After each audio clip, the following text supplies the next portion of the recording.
साहसी नीलू। पहाड़ की तलहटी में एक छोटा सा गांव था, सराई खेत। चारों ओर चीड़ के घने वृक्षों से घिरा वह गांव काफी सुंदर लगता था। चीड़ के घने वृक्षों के बीच देवदार के खूब लंबे एवं ऊंचे वृक्ष गांव की शोभा को और भी बढ़ा रहे थे। गांव चूंकि घने वृक्षों से घिरा हुआ था, इसलिए अक्सर हिंसक पशु गांव में आ जाया करते थे। बाघ द्वारा कुत्ते एवं छोटे छोटे जानवरों को जब तब उठा ले जाना यह सामान्य बात हो गई थी। गांव में कुल मिलाकर 15-20 परिवार ही रहते थे। खेती ही सभी के जीवन यापन का एकमात्र सहारा थी। इसी गांव के मुखिया की एक लड़की थी, नीलिमा। उम्र यही कोई 12 वर्ष थी। गांव के लोग उसे नीलू कहकर पुकारते थे। नीलू थी तो छोटी, लेकिन थी बहुत साहसी। अक्सर छोटे मोटे हिंसक जंगली जानवरों को वह दरांती लेकर खदेड़ दिया करती थी। अनेक बार तो उसके पिता ने समझाया भी था, बेटी, इस तरह जंगली जानवरों के पीछे पड़ना खतरनाक होता है। कभी कभी ये पलटकर हमला भी कर देते हैं और फिर उनसे बच पाना काफी मुश्किल होता है। लेकिन पिताजी, आपने ही तो कहा है कि इन जंगलों के बीच यदि रहना है तो साहसी तो होना ही पड़ेगा। और पिता चुप हो जाते। नवंबर का महीना था।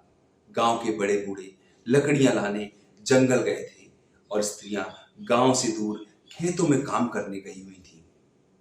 नीलू घर के बाहर कुछ अन्य बच्चों के साथ खेलने में मग्न थी। अचानक पास के जंगल से एक भालू गांव में घुस आया। बच्चों को देखकर वह उनकी ओर लपका। बच्चे डरकर शोर मचाने लगे। जिसे जिधर रास्ता मिला वह उधर ही भाग निकला। 5 साल की एक नन्ही बच्ची भाग ना पाने के कारण खूब जोर जोर से रो रही थी। नीलू अपने घर की खिड़की से भाग आने के लिए चिल्ला चिल्ला कर कह रही थी, लेकिन बच्ची कुछ सुन ही नहीं पा रही थी और लगातार रोए जा रही थी। भालू भी उसी की ओर बढ़ा जा रहा था।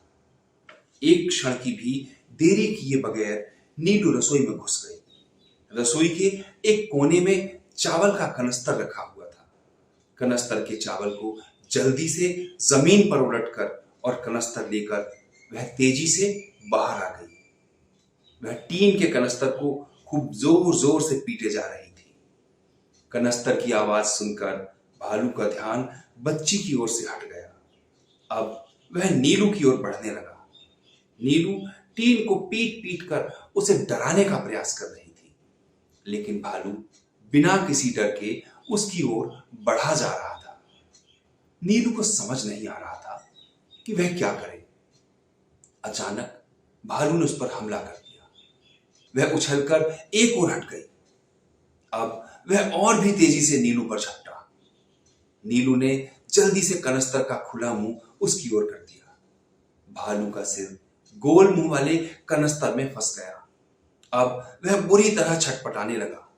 लाख कोशिशों के बावजूद भी वह अपना सिर कनस्तर से बाहर नहीं निकाल पा रहा था। थोड़ी ही देर में वह पस्त हो गया। 2-3 बच्चों की सहायता से नीलू ने भालू के एक पैर को पेड़ से बांध दिया। गांव के लोग नीलू के इस साहस को देखकर दंग थे। सभी ने उसे खूब शाबाशी दी। उसी के साहस और बुद्धि के कारण नन्ही बच्ची की जान बच सकी थी। नीलू को उस असाधारण साहस के लिए सरकार की ओर से पुरस्कृत किया गया।